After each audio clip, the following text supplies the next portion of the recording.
Hello, everybody. Hello, Colombia. Hello, rest of the world. My name is Julius Solaris. I'm dialing in from Las Vegas, Nevada, in the United States of America to talk to you today about the future of events. Is it hybrid experiences? I'm the VP of Marketing Strategy Events for Hopin. I don't know, many of you know about us. We're born as a virtual events company that now has taken over all of new and different types of doing events, including in-person and hybrid. Everybody's talking about hybrid. Everybody's talking about the future of virtual events, the future of in-person events.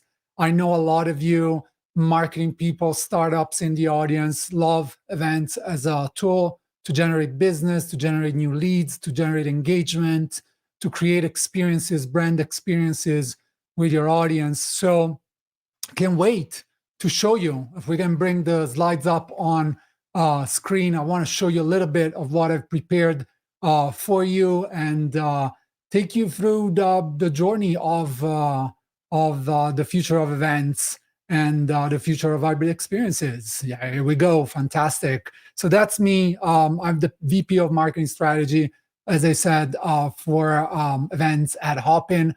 A little bit about us very quickly. We're born as in 2019. Our founder, Johnny Buffarat, was in his bedroom for 2 years for an autoimmune disease pre-pandemic and thought, I'm missing out on all these amazing events. I need a way to connect with people while I cannot be there. And he created this amazing product that with the pandemic skyrocketed as one of the fastest growing European companies of all times and tech companies of all times. We went from a few people, a bunch of people in London to 900 plus people in the space of 2 years. We've raised almost $1 billion in funding, and we're very excited about the future of events. Whatever it is, virtual, in-person, and hybrid, we've acquired StreamYard, even the platform where I'm streaming from right now, as well as a bunch of other in-person technologies such as Attendify, Boomset, which you may have heard of. So Hopin is the future of events, but let's take a step back and see what happened in 2020. I think it's important to look a little bit at the past to understand what the future holds, right? I come from the event industry. I spent 15 years talking about events, creating, doing research about event technology and the use of virtual events. And I've gone through a lot of crises. I've gone through the 2008, 2009 mortgage crisis, economic crisis. I've gone through SARS, Zika, and but I've never seen what I've seen in March 2020, the wave of cancellations. We've all experienced that, but I think it's important to contextualize what really happened as a very unique moment in the event industry. One of those moments that I believe redefines completely what events are about, the purpose of events, and is creating new streams of opportunity for a lot of us out there. So a new category was born during the pandemic.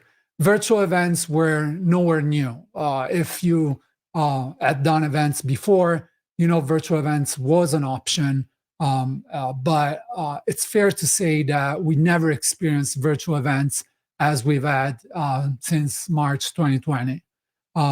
It's been a collective experience of months and months of attending a lot of events. I like to think of it as the biggest advertisement the event industry has ever had, or those that do events have ever had, because events traditionally are not necessarily accessible. You need to travel, you need to pay a ticket to get there, or you need to be part of an association or organization. And all of a sudden, all these amazing events were made available for free in most cases, and everybody could attend them wherever they were. So what a fantastic advertisement for what events are about, which we'll talk about that in a second. To me, are about connecting people. The job we have as event professionals or marketing professionals that work with events is to create those connections that are not easy to make in other media, online or offline. Events are exclusively very, very effective in creating those connections. So a new category is born, virtual events. And it's fair to say that we cannot compare virtual events since March 2020 from virtual events and the technology available before. I think that we've seen more progress in terms of delivery of features and new capabilities of software more in the past 20 months than in the past 20 years. I've been following most of the tech evolution of the past 10, 15 years in event technology. I've never seen quite anything like it. The amount of resources invested in virtual events and also now in hybrid events, it's unprecedented. So if you've done any type of activation, any type of event before 2019, in person or virtual, we're playing with a completely new playbook right now. We have a completely new tool set available because tools themselves have evolved so much. There's so much more that you can do today and so many more possibilities to reach new audiences that it's really an unfair comparison. Okay? You may have the experience in designing virtual programs, but the tools have profoundly changed. So keep that in mind going forward, because I think it's going to be extremely important in the way you position yourself towards the in-person, the hybrid, or the virtual experience. And we're going to define all of those very, very soon, so we know what we're talking about. And by the way, I want to leave some time open for any questions you may have. Please do ask any questions if you're online in the Q&A section or the chat section. And if you're in person, by the end of my speech, please do raise your hand. I would love to connect with you, understand how you're planning events in 2021. So what is happening out there? This talk is about the future, and there's no talk about the future if we don't understand the environment we're living in.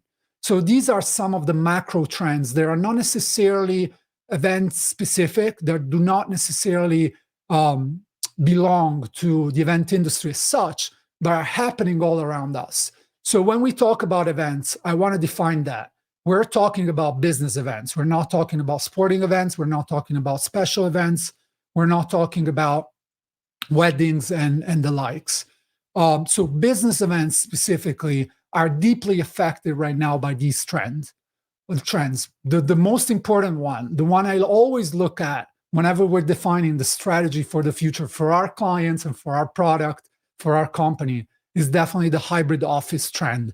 I believe we've never witnessed anything quite like it in terms of how many companies are deciding to adopt a hybrid structure for their office hours, meaning you can stay at home, you can work from home, you can decide to come to the office, or you can have a split of the two.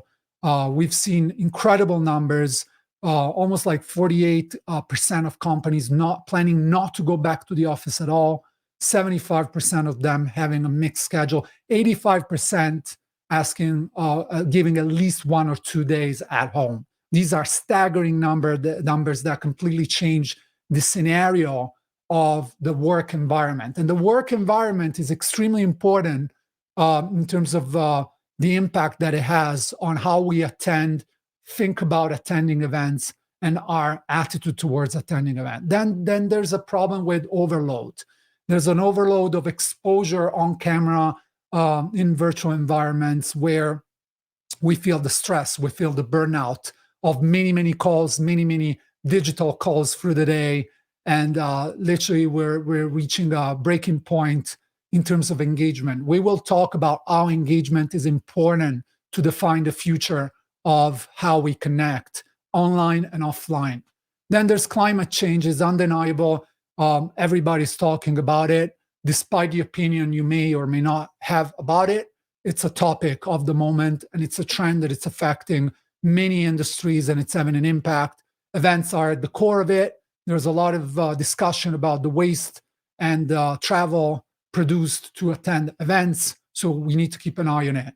And lastly, the labor shortage is one that affects the hospitality industry specifically, in the region of 75% shortage right now in the hospitality industry, meaning that if you're planning events at traditional venues, traditional hotels, you may be struggling to find the people to actually support that event. And that's a problem for in-person events. So this is the macro scenario that we're looking at.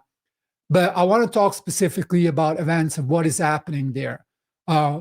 First off, I think the number one problem we have if we're planning events in person right now is that most events are running at 40 to 50% capacity in person. These are the numbers reported by multiple sources. We're not at 100% capacity. There's a million reasons why we're not there. Travel confidence, restrictions, local authorities having an impact, fear of getting infected by the virus. And this is like the virus is the pattern of the virus is probably one that has another impact on the decisions that we make in terms of our in-person versus virtual programs as well. In a sense that it's tough to understand where the virus is going. You know, we're all seeing right now. I come from Europe. We're seeing in Europe the reintroduction of lockdowns that are impacting events programs. So it's an extremely fluid and changing environment right now we have to deal with. And obviously, virtual fatigue is a problem specifically with virtual events, which we've seen. There's a number of virtual events available out there. So the need to create more engaging experiences is definitely out there. But also with unprecedented problems come unprecedented opportunity. And I feel that never like now we have so many opportunities in front of us if we're really creative enough to change the narrative of how we plan events, how we connect people. Specifically, it's undeniable how virtual events can create the extra revenue streams that we need to compensate for the loss of attendance in person.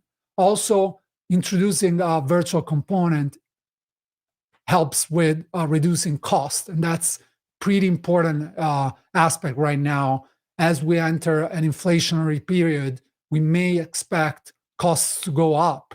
So if we want to cut costs, virtual remain a deeply engaging solution if done properly, that can actually help us achieve our business objectives. And also, traditional problem with events has been you're limited to the venue, you're limited to a specific place that you decide to make the event happen. And that poses a lot of issues in terms of scalability, right?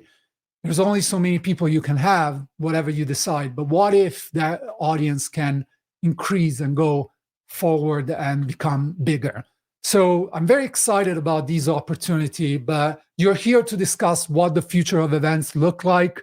So let's not waste any time and talk about that. So everybody says that the future is about hybrid, but I want to take a step back.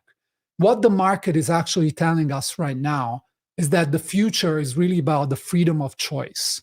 And what I mean by that is the freedom of the attendee to decide for themselves.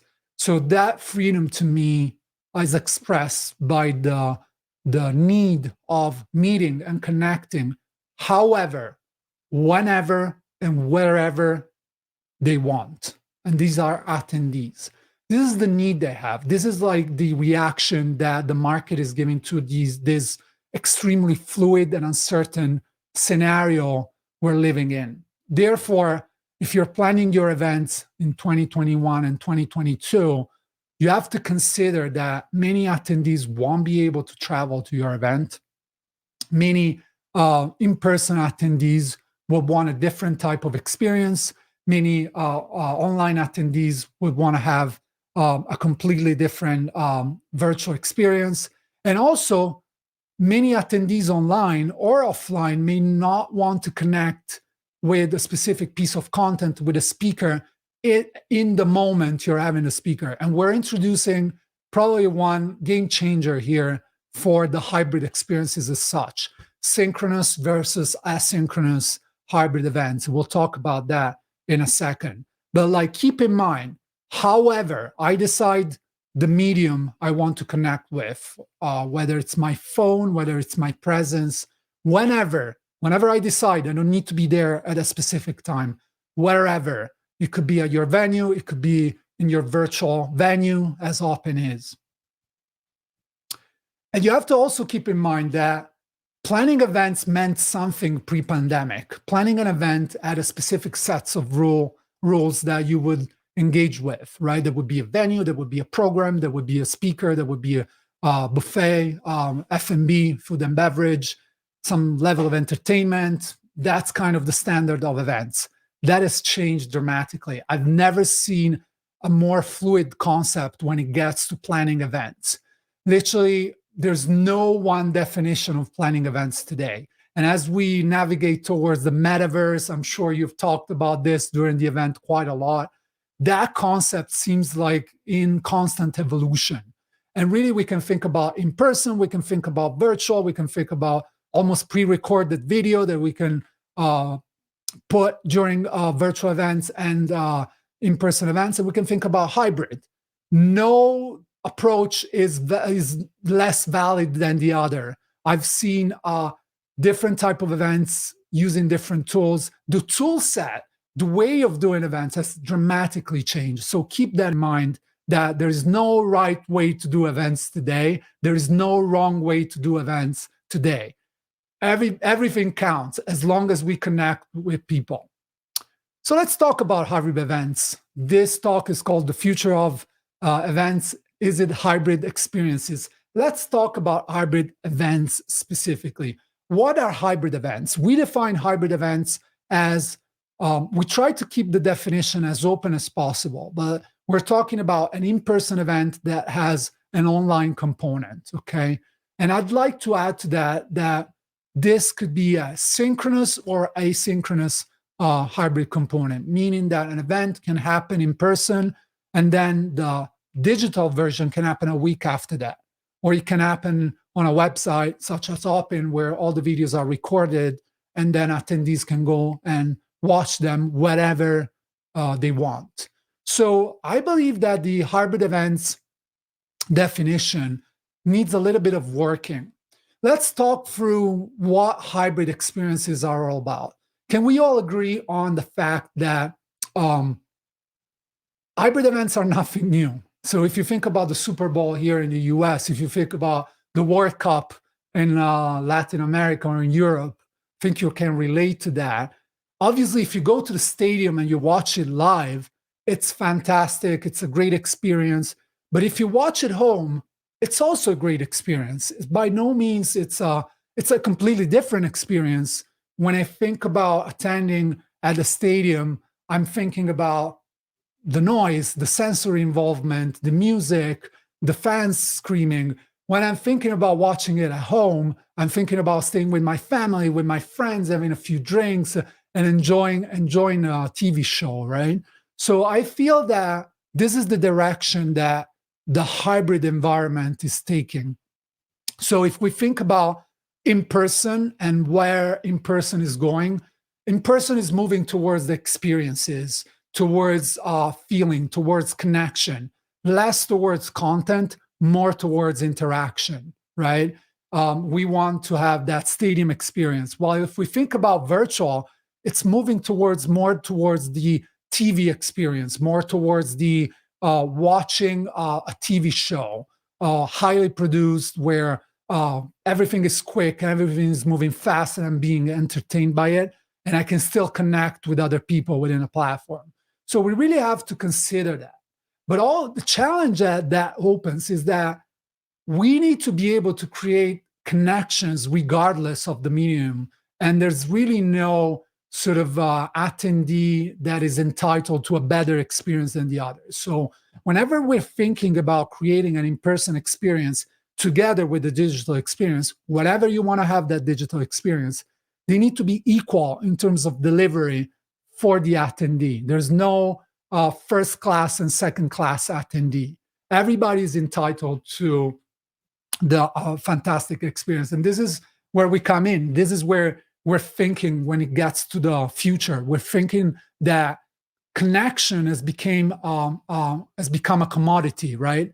where everybody's connected. We are connected all day, but we feel very, very lonely to a certain extent. And we feel that the biggest contribution that Hopin has given to the world during the pandemic, it's really helped to create meaningful connection in a fantastic user experience on a completely different way, so that people actually do feel closer. And we like to call the future of experiences shared experiences, where everybody's entitled to the best possible experience regardless of the medium. And that there's a secret formula to get there. It's part of the tool, it's part of the way you design your events.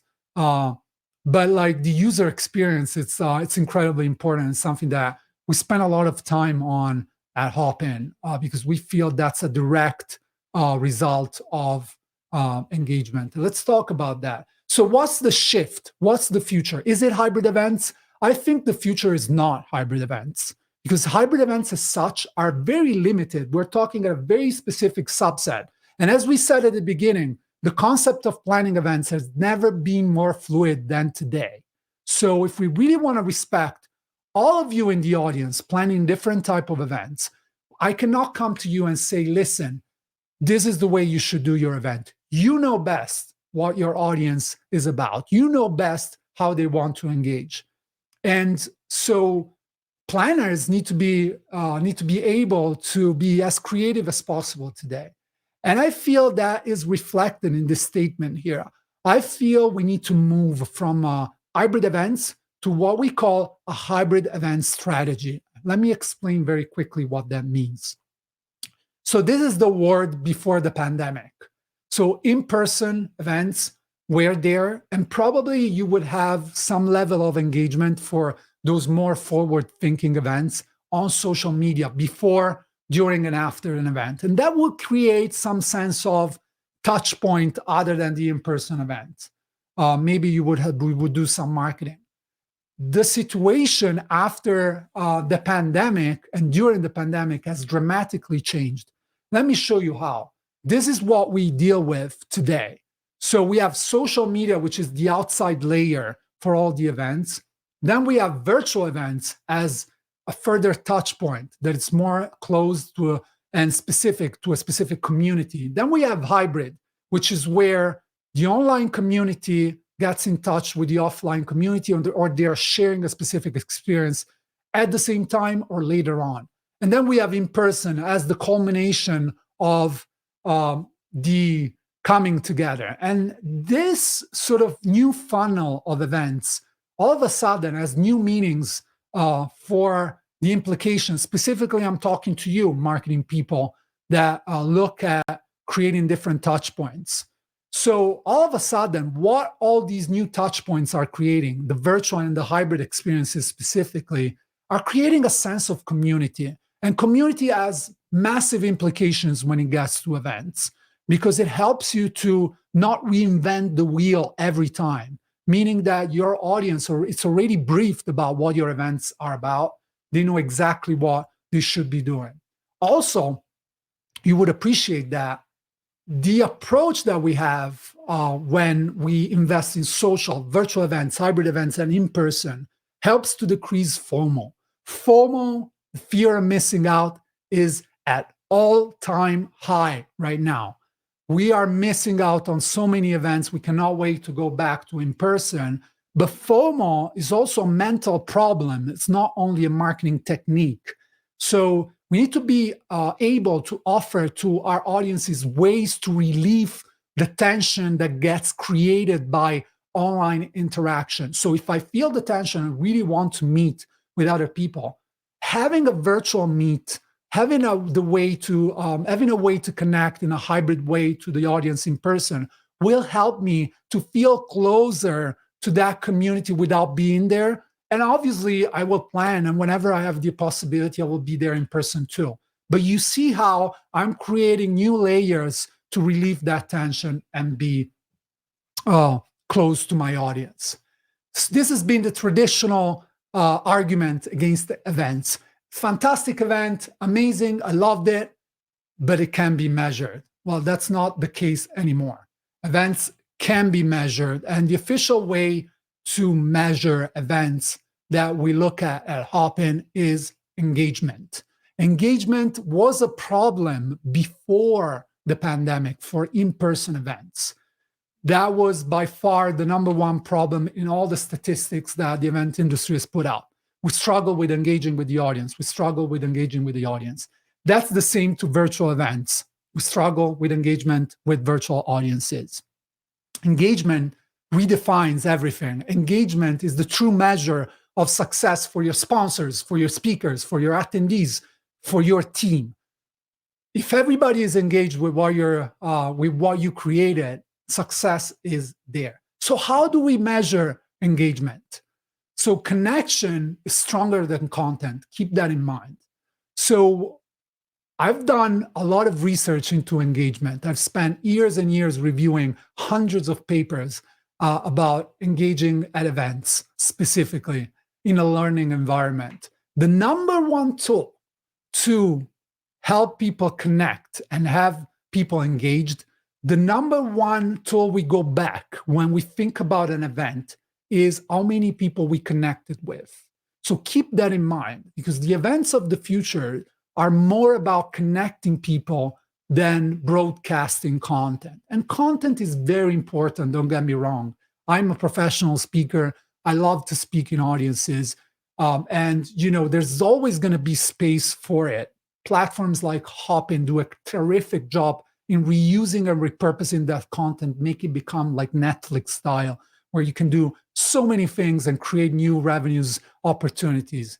But what attendees really want is that group connection, feeling close to one another, essentially.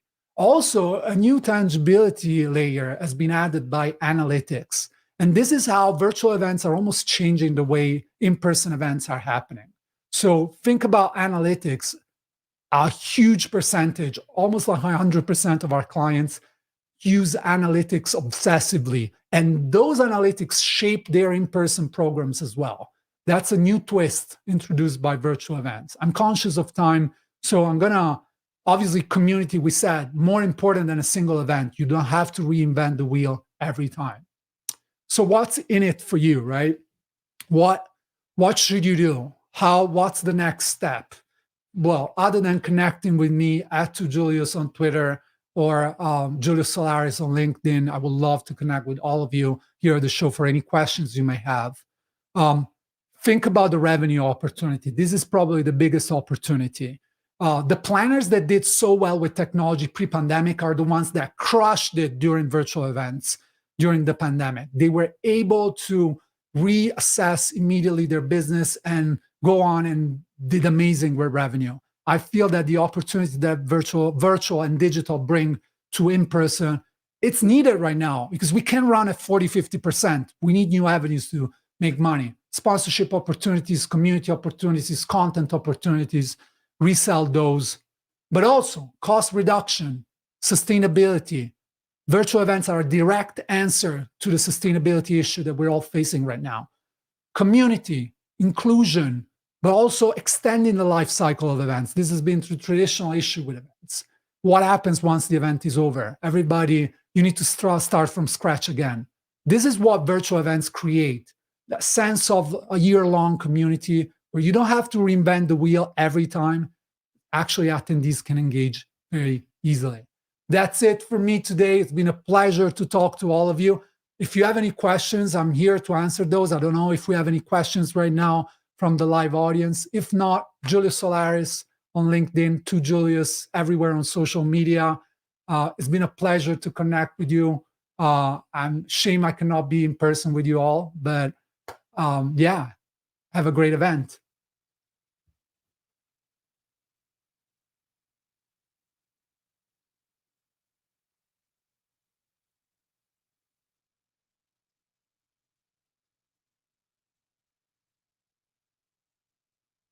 Not sure if we have any questions from the audience.